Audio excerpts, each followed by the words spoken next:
मायके वर्सेस ससुराल की पहली शादी। सुबह के 4 बज रहे थे। नवंबर की हल्की सर्द हवाएं चल रही थीं और इतने टाइम रश्मिका ठंडे पानी से घर का द्वार साफ कर रही थी। बाप रे, बहुत ठंड लग रही है और ठंडा पानी लगता है जनवरी की सर्दी नवंबर में आ गई है। मेरी नींद भी पूरी नहीं हुई। सारा काम करके 1 बजे सोई थी, दोबारा जगा दिया। शादी की वजह से घर में इतना काम है कि क्या ही बताऊं। पानी खत्म हो जाता है। रश्मिका और पानी अंदर से भर के बाहर का चबूतरा वगैरह सब साफ करती है। घर के बाकी जने सो रहे थे जब तक रश्मिका अंदर के सभी गेट और हॉल की चीजों को डस्टिंग कर रही थी। मुझे नींद आ रही है, ठंड भी लग रही है। अरे, माँ की शॉल यहाँ रखी हुई है, इसे ही पहन लेती हूँ। रश्मिका सविता की शॉल पहनकर घर के बाकी काम करती है और 1.5 घंटे से काम करने की वजह से वो बैठ जाती है, जिससे उसकी आंख लग जाती है। इतने में आनंद और उसकी माँ सविता आती है। ये देखकर शॉल छीनकर चांटा जड़ देती है, जिससे रश्मिका जाग जाती है। माँ आप? कमबख्त, तेरी हिम्मत कैसे हुई मेरी इतनी महंगी शॉल को ओढ़ने की? मेरे कमरे में चोरी करने आई थी, अब तेरी इतनी औकात हो गई। तुझे साफ सफाई करने को कहा था और यहाँ पर मेरी शॉल ओढ़कर आराम फरमा रही है। पता है ना, घर में पहली शादी है। क्यों रश्मिका की बच्ची, मेरी शादी की तैयारी करने में तेरे हाथ टूट गए हैं या तुड़वाना चाहती है?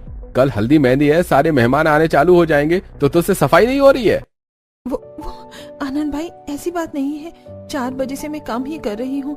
घर के बाहर धो दिया, हॉल भी पहुँच दिया। ठंड लग रही थी तो माँ की शॉल दिख गई, इसलिए मैंने वो ओढ़ ली और इस वक्त मेरी आंख लग गई। बदतमीज कहेंगी, मेरी शॉल को तूने गंदा कर दिया। अब इसे साफ करके दियो, कल मुझे पहननी भी तो है। चाय नाश्ता बन गया? नहीं माँ, बनाने जा रही हूँ बस। तभी उबासी लेते हुए नताशा आती है। माँ, ठंडा मौसम है, गर्मा गर्म वाला नाश्ता बनवाना जो चाय के साथ अच्छा लगे। और रश्मिका, ऐसा कर, आलू मेथी के पराठे और ब्रेड पकौड़ा हरी चटनी बना ले। हाँ, मेरा यही खाने का मन है। मैं तो 3-4 खाऊंगा। ठीक है भाई। रश्मिका रसोई में जाकर मेथी साफ करने लगती है, फिर आटा लगाती है, जिसके बाद आलू भी उबलते हैं। बाहर ठंड में जाकर दूध ब्रेड लेकर आती है और फिर सारा नाश्ता तैयार करके घर वालों को खिलाती है। इतने में सविता की बहन कविता आ जाती है। दोनों बहन एक दूसरे के गले लगती हैं। और कैसी है बहन, शादी की तैयारियां अच्छे से तो चल रही है ना? अरे क्या बताऊं, इतनी जल्दी पंडित जी ने शादी की तारीख निकाल दी कि शादी का कुछ सामान अभी भी रहता है और कल मेहंदी हल्दी है। आज शादी के कपड़े लेने जाने हैं इन दोनों के। मैं तो अपने पहले ही ले आई थी। आजा, नाश्ता कर। सही है। तभी आनंद और नताशा अपनी मौसी को देखकर खुश हो जाते हैं और तीनों मिलकर डांस करने लगते हैं। तू हो गई 1 2 2, ओ कुड़िए व्हाट टू डू, ओ हो गई मुंडे दी। तुतुर पतंगा वर्गी, तू एवी उड़ दी, ओ हो गई मुंडे दी। तुतुरु तुरु तू घंटी बिग बैंग दी, पूरा लंदन ठुमकदा। अरे वाह, तूने तो आते ही 4 चांद लगा दिए। अब तो शादी में और मजा आने वाला है। इतने में रश्मिका रसोई से गर्मा गर्म पकौड़े लाती है तो कविता मौसी को देख गले लगाती है, लेकिन कविता पीछे हटा देती है। कविता मौसी नमस्ते, कैसी हो आप? चिपकना जरूरी है क्या? पीछे हट, मैं तेरी मौसी नहीं हूँ और सविता तेरी माँ नहीं है, सौतेली है तू। हम सब के लिए तेरे असली माँ बाप लुढ़क चुके हैं। इस दुनिया में ज्यादा रिश्तेदारी बनाने की कोशिश मत कर। मौसी, आप सब लोग मुझसे इतना नाराज क्यों रहते हैं? भला मैंने क्या किया है? मैं तो छोटे से ही आपको अपना परिवार मानती हूँ। कान खोलकर सुन एक बात, तू मेरी बहन पर एक बोझ से ज्यादा कुछ और नहीं है, इसलिए हमारा तेरे से रिश्ता तो नहीं रहेगा। चल जाकर काम कर। घर में और मेहमान आ जाते हैं, जिससे ढेर सारे बर्तन जमा हो जाते हैं और बड़े बड़े पतीले कढ़ाई भी जमा हो गए थे, जिसे रश्मिका ही साफ करती है। बेचारी भूखे प्यासे 4-5 घंटे से ऊपर हो जाते हैं। जैसे ही काम खत्म करके आती है तो सविता फिर काम दे देती है। वाह, ठंडे पानी से इतने सारे बर्तन धोकर हाथ सुन्न हो गए हैं। भूख भी लग रही है, खाना खा लेती हूँ, फिर साफ कर दूंगी जल्दी से। हे भगवान, घर में पहली शादी है और तू ड्रामा करके दिखा रही है। मतलब तू आराम से महारानी बनकर खाना खा और बाहर मेहमानों के सामने झूठे बर्तन पड़े रहेंगे, जिससे कि मेरी थू होगी। काम कर ले तेरा। नहीं नहीं माँ, ऐसा कुछ मत करना, मैं जाती हूँ। फिर रश्मिका अपनी भूख छोड़कर झूठे गिलास और कप उठाकर साफ करती है। इतने में नताशा उसके बालों का हेयर स्टाइल करने के लिए बुलाती है। ऐसे ही हर उससे काम करवा रहा था और शाम को उसे चक्कर आने लगते हैं। तब थोड़ा सा खा लेती है, फिर आनंद। आप सबसे इतनी बात करी है कि इसके चक्कर में शॉपिंग करना ही भूल गया। नताशा, तू चल रही है ना अपने लिए आउटफिट लेने? हाँ भैया, चल रही हूँ। रुक जाओ, तुम दोनों, मुझे भी कपड़े खरीदने हैं। मैंने अभी तक कोई भी शॉपिंग नहीं करी। मैचिंग के सैंडल लेना, चूड़ी लेने हैं। अच्छा, मुझे नहीं पता था नौकर भी पहली शादी के लिए तैयार होते हैं। और वैसे भी मेरे भाई की शादी है, तुम्हें शॉपिंग करने की क्या जरूरत है? पैसे हैं माँ? आपने इसे पैसे दिए हैं क्या शॉपिंग के लिए? मैं और इस सौतेली बेटी को पैसे दूंगी? अजी कद्दू, मैं पैसे सिर्फ तुम दोनों पर खर्च कर सकती हूँ, इस सौतेली पर नहीं। और वैसे भी ये बारात में नहीं जाने वाली, तो इसके लिए शादी के कपड़े खरीदने की जरूरत नहीं है। लेकिन क्यों माँ? मुझे भी भैया की शादी देखनी है और ठंड का मौसम है, एक शॉल तो खरीदवा दीजिए ना। ओहो, ठंड है तो मुझे भी अपने लिए अच्छा सा कार्डिगन और शॉल लेना पड़ेगा। मैं तो भूल ही गई थी। और माँ, मुझे कल पार्लर भी जाना है, उसके लिए पैसे देना। ये ले कपड़े और मेकअप पर कम पड़े तो बता देना, और तू चुपचाप यहीं रुक जा। माँ, मैंने हल्दी मेहंदी के कपड़े भी नहीं खरीदे और आप शादी के भी नहीं दिला रही। प्लीज माँ, दिला दो ना, इस घर की पहली शादी है। तुम्हें एक बात समझ नहीं आती है क्या? जब माँ मना कर रही है तो मना कर रही है। इतनी ठंड लग रही है ना, तो चद्दर ओढ़ लेना। आई बड़ा नए कपड़े लेने वाली। तब दोनों बहन भाई चले जाते हैं और अपने लिए अच्छे अच्छे शॉपिंग करते हैं। वहीं रश्मिका अपने पुराने कपड़ों को देखकर रो रही होती है। इसमें से भी एक भी कपड़े सही नहीं है, सब पुराने हैं और नताशा के उतरन के हैं। मैं मायके की पहली शादी में ऐसी थोड़ी ना पहन सकती हूँ, लोग क्या बोलेंगे। अरे ये रहा पीला कुर्ता, इसे दोबारा सिलकर पहन लूंगी। रश्मिका रात को 1-2 घंटे जागकर सूट को खोलकर दोबारा सिलती है और उस पर दूसरे सूट से बॉर्डर लगा देती है, जिसके बाद हल्दी के लिए पीला सूट तैयार हो जाता है। अगले दिन भाई की हल्दी की रस्म होती है और फिर सब लोग फोटो लेते हैं। जैसे ही रश्मिका उसके पास खड़ी होती है तो नताशा धक्का मार देती है। ये देखकर सभी लोग हंसने लगते हैं। गिरकर मजा तो आया ही होगा ना बड़ी दीदी। वैसे भी तुम कितनी गिरी हुई हो और कितना गिरोगी। मेरे भैया की शादी है, तुम्हें फुटेज खाने की कोई जरूरत नहीं है। अरे सुन लिया ना, मेरे दोस्त की शादी है और उसकी इकलौती बहन नताशा है। तुम्हें उसकी हल्दी की फोटो में होने की कोई जरूरत नहीं है। शक्ल देखिए, गरीब नौकरानी लग रही हो पूरी। सोचा था मैंने कि आज मैं तुझे कुछ नहीं बोलूंगी, लेकिन तेरी हरकत ऐसी ही है। चल निकल यहाँ से और सबके लिए कोल्ड ड्रिंक लेकर आ। माँ, मेरे भाई की शादी है, एक फोटो तो खिंचवा दो ताकि मेरे लिए ही याद बन जाए। नहीं, मुझे तेरे साथ ही भयानक हादसा याद नहीं रखना। जिस तरह दूध में से मक्खी को निकाल दिया जाता है, बस वही सब रश्मिका के साथ हो रहा था। फोटो फ्रेम से भी उसे बाहर निकाल दिया जाता है। अगले दिन मेहंदी की रस्म होती है। रश्मिका खाने पीने का इंतजाम कर रही थी, मेहमानों के लिए गर्म पानी लगा रही थी। 10-10 बाल्टी उठाकर मेरी कमर टूटने को आई है। ठंड भी लग रही है, पता नहीं कब मेहंदी का फंक्शन शुरू होगा। उसके बाद मैं भी अपने हाथों पर मेहंदी लगा लूंगी, तो थोड़ी देर काम करने से भी राहत मिल जाएगी। दोपहर के 3 बजे मेहंदी की रस्म शुरू हो जाती है। घर सुंदर सजाया गया होता है। भाई के हाथों पर भी मेहंदी और सविता नताशा के भी। तब माँ, मैंने सारा काम कर दिया है, अब मैं भी मेहंदी लगवा लेती हूँ। सुनिए, मेरे हाथों पर भी मेहंदी लगा दीजिए। अरे ओ, तुम मेहंदी क्या लगा कर करेगी? आनंद तेरा भाई है, नताशा लगा रही है ना, और तेरे लिए अलग से पैसे देने की मुझे कोई जरूरत नहीं है मेहंदी के लिए। माँ प्लीज प्लीज, मैं मेहंदी लगाने के बाद भी सारे काम अच्छे से कर दूंगी, थोड़ी सी मेहंदी लगाने दीजिए। माँ, मैं इसकी सारी नौटंकी समझती हूँ। मेहंदी लगाकर 4-5 घंटे के लिए बैठ जाएगी, क्योंकि मेहंदी को सूखने में टाइम लगता है। लेकिन मैं भी चंट चालाक बहन हूँ। ये लो आर्टिफिशियल चाइना मेहंदी, 5 मिनट में रच जाएगी और इसके बाद काम करती नजर आना। अरे वाह मेरी बच्ची, तू तो कमाल की निकली। मैं तो यही सोचकर परेशान हो रही थी कि अब घर का काम कौन करेगा। मैं आपकी बेटी हूँ, छोड़ूंगी थोड़ी इसे। अरे बहन, आज डांस भी कर ले, आखिर इस घर की पहली शादी और तेरे भाई की। हाँ क्यों नहीं, भैया की तरफ से मैं गा देती हूँ भाभी के लिए। फोटो वाले भैया, वीडियो शूट करो। मेहंदी लगा के रखना, डोली सजा के रखना, लेने तुझे ओ गोरी आएंगे तेरे सजना। मेहंदी लगा के रखना, डोली सजा के रखना, शावा ओए ओए ओए ओए, शावा ओए ओए ओए।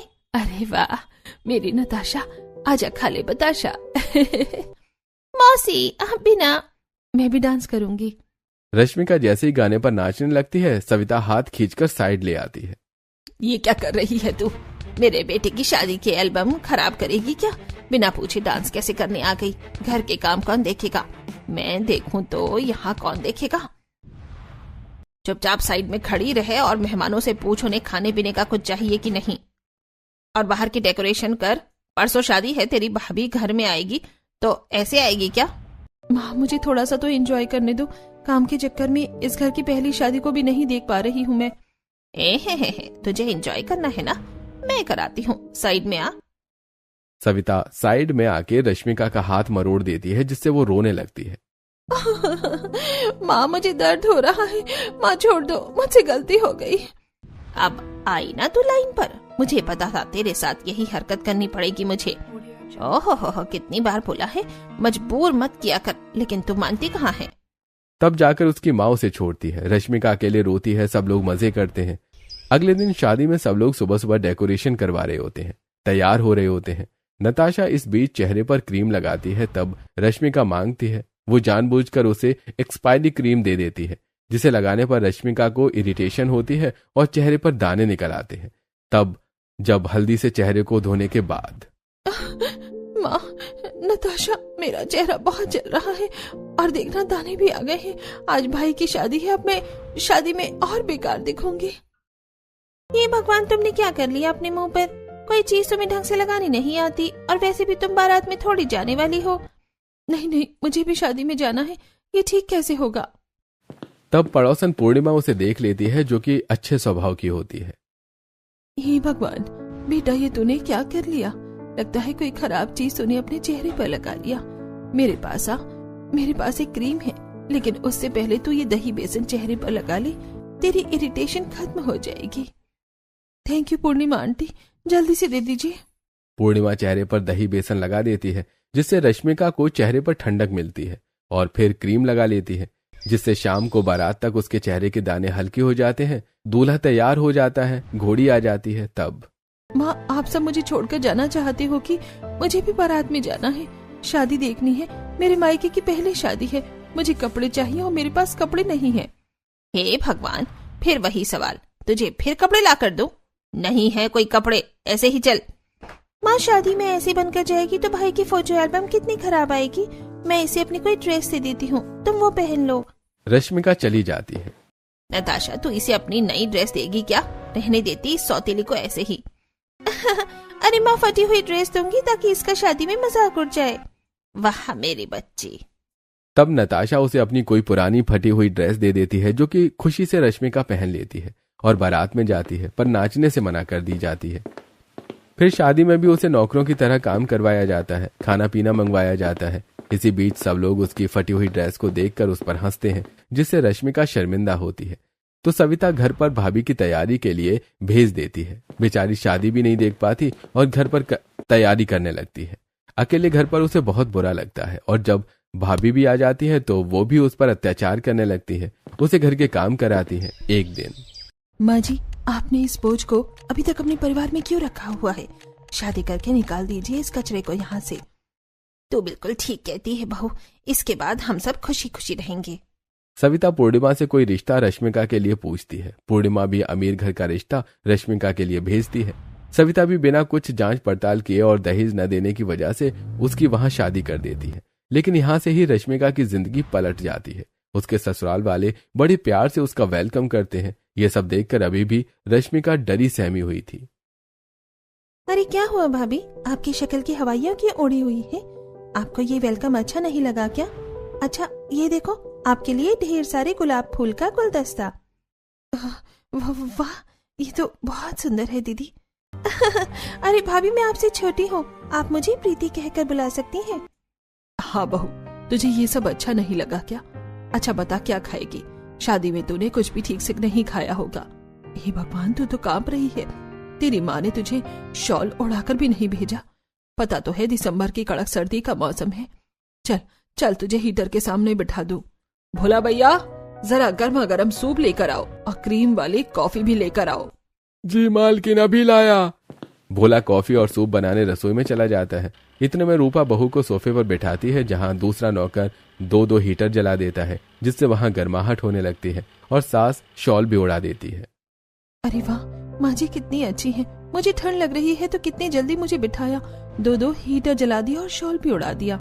भाभी आप मुझसे तो मिली नहीं, मैं आपका इकलौता खास देवर। आइए ना, आज ससुराल में पहले दिन की आपके साथ फोटो ले लेता हूँ। फोटो? नहीं देवर जी, मुझे डर लगता है, मैं फोटो लूंगी तो माँ मारेंगी। अरे भाभी आप डर क्यों रही हो, माँ आपको कुछ नहीं कहेंगी। हाँ बहू, तू डर क्यों रही है? मैंने तो तुझे अभी तक ऐसा कुछ भी नहीं कहा जिससे तू इतना डर जाए। तेरी तबीयत तो ठीक है?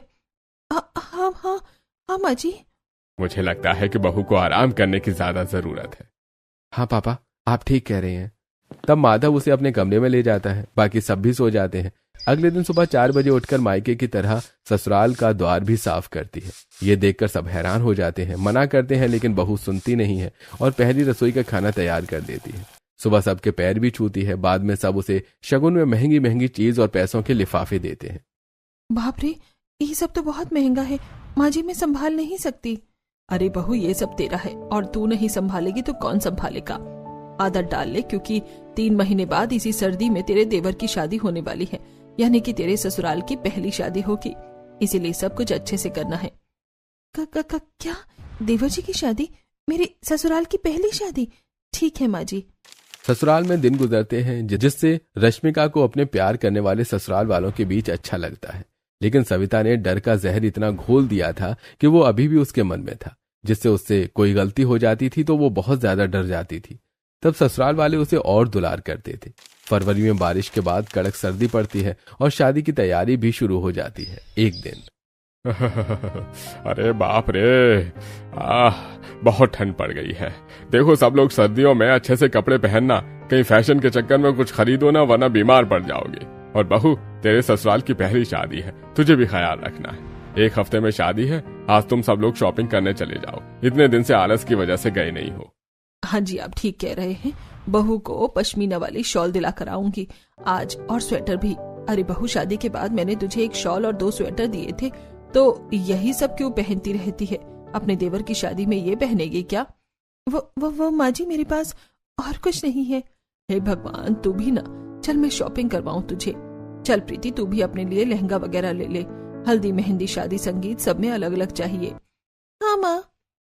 सास अपनी बहू को बड़े से शोरूम में ले जाती है, जहां उसे एक्सपेंसिव लहंगे दिखाती है और प्रीति भी अपने लिए सिलेक्ट करती है। तब डर डर कर बहू, माँ जी इतने सारे लहंगे हैं, आप मुझे कोई सस्ता सा भी दिला दीजिए। मुझे नहीं समझ आ रहा कि मैं क्या पहनूं। अगर कोई फटा हुआ होगा ना तो आप मुझे पहले ही बता देना, मैं सिल लूंगी, वरना ससुराल की पहली शादी में भी मेरी बदनामी हो जाएगी। अरे बहू, तू ये कैसी बहकी बहकी बातें कर रही है? हम तुझे फटी हुई चीज क्यों दिलाएंगे? 3 महीने से बहू को देख रही हूँ, बहू डरी हुई रहती है, जैसे कि मायके में इसके साथ कुछ हुआ हो। अच्छा बहू, ये देख, ये फिरोजी कलर का कितना सुंदर लग रहा है। शादी में तू ये पहनना, और अब हल्दी मेहंदी के लिए कुछ अपने लिए पसंद कर। जी माँ जी। ढेर सारी कपड़ों की शॉपिंग के बाद तीनों अपने लिए ज्वेलर्स की दुकान में नेकलेस देखने जाती हैं और सास बहू को हीरो का हार दिला देती है, जिसके बाद वो घर आ जाते हैं। बाप रे, मैं तो बहुत थक गई। भोला भैया, ठंड लग रही है, हीटर चला दीजिए। अरे भाभी, आपको ये काम करने की क्या जरूरत है? प्रीति, माँ ने कहा था कि बोलते ही काम हो जाना चाहिए, अगर नहीं किया तो वो मुझे मारेंगी। मारेंगी? भाभी, माँ ने तो कुछ आपको कहा ही नहीं। ऐसा ये सब काम नौकर कर सकते हैं, आप आराम से बैठो। घर के सभी लोग बहू के इस डर को भांपते हैं। 2 दिन बाद घर में शादी की तैयारी शुरू हो जाती है। नौकर चाकर लाइट और फूलों की सजावट करने लगते हैं, जो काम रश्मिका भी करती है। तब, अरे बहू, तेरा ये काम नहीं है, तेरे ससुराल की पहली शादी है और तू यहाँ है। चल, तेरे को पार्लर लेकर चलो, आखिर तेरे देवर की शादी है, भाभी को सुंदर तो दिखना ही होगा। लेकिन माँ जी, बहुत सारा काम रहता है। हाँ, तो तू थोड़ी करेगी। तब सास अपनी बहू और बेटी दोनों को एक्सपेंसिव पार्लर में ले जाकर बहू का पैरों के नाखून से लेकर सिर तक ट्रीटमेंट करवाती है, जिससे बहू का रूप बदल जाता है। उसका सुंदर सा हेयर स्टाइल होता है, चेहरे पर निखार आ जाता है। वाह भाभी, आप कितनी सुंदर दिख रही हो, मेरी तो नजर नहीं हट रही। न जाने हल्दी मेहंदी और शादी पर क्या होगा। अरे अरे, मेरी बहू को नजर मत लगा दियो प्रीति तू। मुझे तो यकीन ही नहीं हो रहा माँ जी, मैं इतनी सुंदर दिख सकती हूँ। मेरे हाथों के नाखून भी अच्छे लग रहे हैं। मैंने ऐसा कभी नहीं करवाया। हाँ तो तेरे ससुराल की पहली शादी है, सब करवाएगी तू। हेयर वॉश और फेशियल सब कुछ करने के बाद तुझे ठंड लग रही है। हे भगवान, मैं तो तुझे गर्म कपड़े दिलाना भूल गई। दिमाग कितना खराब है। चल आज मैं तुझे दिला ही देती हूँ। शादी की तैयारी में भूल गई बहू, तुझे तो याद दिलाना चाहिए था। कोई बात नहीं माँ जी, इतने सारे काम के बीच छोटी मोटी चीज तो छूट ही जाती है। नहीं नहीं भाभी, सर्दी के मौसम में हम आपके साथ कोई लापरवाही नहीं कर सकते। तब सास कार में बिठाकर फिर से शोरूम ले जाती है और उसको 1 दर्जन गर्म कपड़े, शॉल का कार्डिगन इत्यादि दिलाती है और एक पश्मीना शॉल वही उड़ा देती है। फिर 2-3 डिब्बे भरकर घर पर बहू के गर्म कपड़े आते हैं। अरे माँ जी, आपने तो मुझे बहुत कुछ दिला दिया, इन सब की क्या जरूरत थी? चुप कर, इसकी बहुत जरूरत थी। क्या माँ, बहू क्या देखी, आप बेटे को भूल गई? अच्छा, अब तू भी मस्ती करेगा? तुम दोनों ने अपने लिए हल्दी मेहंदी के लिए कुर्ता तो ले लिया ना? बस माँ, वही लेने जा रहे हैं। घर के जेंट्स लोग भी हल्दी मेहंदी के लिए हरा, पीला कुर्ता, जूते इत्यादि खरीद कर आते हैं। अगले दिन घर को बहुत सुंदर डेकोरेशन में सजाया जाता है। तभी अरे बहू, अपने इकलौते देवर को हल्दी लगाओ। अगर भाभी रस्म शुरू नहीं करेगी तो कौन करेगा? क्या क्या मैं कैसे सबसे पहले लगा सकती हूँ? अरे भाभी, सब काम आपको ही करना है, आपके ससुराल की पहली शादी है। तब रश्मिका अपने देवर को सबसे पहले हल्दी लगाती है, जहां उसे ये बात याद आ जाती है कि उसे अपने सौतेले भाई को हल्दी भी नहीं लगाने दिया गया था। उसके बाद नाच गाना शुरू हो जाता है। तब प्रीति, भाभी ऐसे कोने में क्यों खड़ी हो? आओ ना, डांस करो।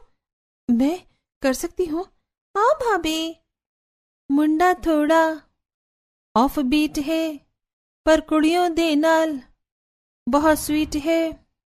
ढोंगी सा ये बड़ा ढीठ है, वायरल हो गया ये ट्वीट है। पर फूल वूल करने में कूल, तू बड़ी तेज कटारी है। शगन तेरी की लगन तेरी की, हमने कर दी तैयारी है। नच दे सारे राल मिल के, आज हिल डुल के, ले सारे के सारे नजारे, चंदे ने सारे राम मिल के। आसमानों खाने। वाह बहू, तुमने तो 4 चांद लगा दिए अपने ससुराल में। हाँ तो पापा भाभी किसकी हैं? वो मेरी हैं। चलिए, फोटो का टाइम हो गया है। भाभी आप मेरे साथ आइए। नहीं, मैं कैसे आ सकती हूँ? मैं तो परिवार का हिस्सा नहीं हूँ ना। अरे भाभी, शादी के बाद भी आप ऐसे ही डर डर कर मना कर रही थी फोटो के लिए, आखिर क्या वजह है? हाँ बहू, आज तुझे बताना ही होगा, तो इतना डरी हुई क्यों रहती है? और ये तेरे हाथ पर निशान कैसे हैं? ये तो जला हुआ है। वो माँ जी, मेरे सौतेले भाई के मायके में पहली शादी थी ना, तो उसमें भी मेरी फोटो नहीं खींची थी, इसलिए मुझे लगा कि यहाँ पर भी फोटो नहीं खींचेगी, और ये तो बचपन से ऐसे ही जल गई थी, वो निशान है। भाभी, ऐसे मेरी शादी में कोई बहाना नहीं चलेगा। सबसे पहले आप ही मेरे लिए इम्पोर्टेंट हो। आइए, फोटोग्राफर मेरी भाभी के साथ हर फंक्शन की अलग अलग फोटो होनी चाहिए, समझे? देवर भाभी चश्मा लगाकर अलग अलग पोज में फोटो खिंचवाते हैं, जिससे कि रश्मिका खुश हो जाती है। अगली सुबह देवर की शेरवानी में दिक्कत आ जाती है, तो रश्मिका ही शेरवानी पसंद करती है और आने के बाद मेहंदी के फंक्शन में सबसे पहले वही अपने देवर के हाथ पर मेहंदी लगाती है और उसके हाथों में मेहंदी लगाई जाती है। माँ जी, आप सब मुझे इतनी इम्पोर्टेंस क्यों दे रहे हैं?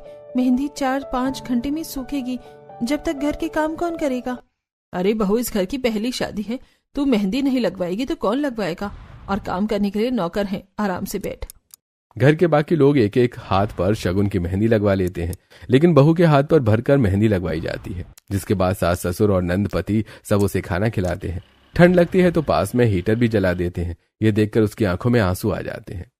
पहले बहू अब रसगुल्ला खा, खाने पीने की बिल्कुल चिंता मत कर, हम सब तुझे खिलाएंगे, भले ही तेरे हाथ में मेहंदी क्यों न लगी हो। अरे रश्मिका, तुम्हारी आंखों में आंसू क्यों आ गए पगली? आप सबका प्यार देखकर आज तक इतना प्यार मुझे कभी नहीं मिला मायके में। अरे बहू, तो हम हैं ना। इस तरह मेहंदी में खूब नाच गाना होता है, सब लोग फोटो खिंचवाते हैं। अगली सुबह बहू गुजली साड़ी पहन लेती है। अरे बहू, ससुराल की पहली शादी है और आज शादी का दिन है, तूने प्रेस वाली साड़ी क्यों नहीं पहनी? देख, मैं प्रेस ही कर रही थी, ये ले, तू ये प्रेस ले ले। गरम प्रेस को देखकर रश्मिका डर से 4 कदम पीछे चली जाती है। क्यों नहीं? तेरी हिम्मत कैसे हुई कपड़े प्रेस करने की? माँ, भाई की शादी है ना, इसलिए ये प्रेस करना चाह रही थी, और ये सूट गीला भी है, ठंड में गीले कपड़े कैसे पहनूं? रुक, मैं बताती हूँ। ऐसा कहकर सविता उसके हाथ पर गरम प्रेस रख देती है, जिससे उसका हाथ जल जाता है। नहीं नहीं, माँ मुझे जलाना मत, माँ मुझे जलाना मत। बहू बहू तुझे क्या हो गया? मैं तेरी माँ नहीं हूँ, माँ जी हूँ, और मैं तुझे जला थोड़ी रही हूँ, शांत हो जा। माँ जी आप। रश्मिका गले लग जाती है। रूपा अपनी बहू को शांत करती है। अब उसे मायके वालों पर शक होता है। तब ससुराल वाले उसे हंसाने की कोशिश करते हैं। फिर सास बहू को पार्लर ले जाती है और तुरंत सुंदर सा तैयार करवा कर लाती है। फिर वो अपने देवर की बारात में नाचते गाते हुए वेन्यू पर पहुंचती है। लो चली में अपनी देवर की बारात ले गए, लो चली में। अब लग रहा है कि मैंने कोई शादी ढंग से अच्छी है। इसके बाद वो धूमधाम से अपने ससुराल की पहली शादी को एंजॉय करती हैं और देवर की बहू भी रश्मिका के पैर छूती है, सम्मान करती है। रश्मिका उसका गृह प्रवेश करवाती है। शादी में बहू के मायके वाले भी आए होते हैं। तब घर पर एक वक्त बड़े महंगे महंगे साड़ी शॉल पहने हुए हैं, चल सब दे और हमारे लिए कुछ खाने को ला। नहीं माँ, मैं यहाँ कोई काम नहीं कर सकती, अगर करूंगी तो माँ जी गुस्सा करेंगी। तूने मेरी बात को काटा, अभी बताती हूँ तुझे।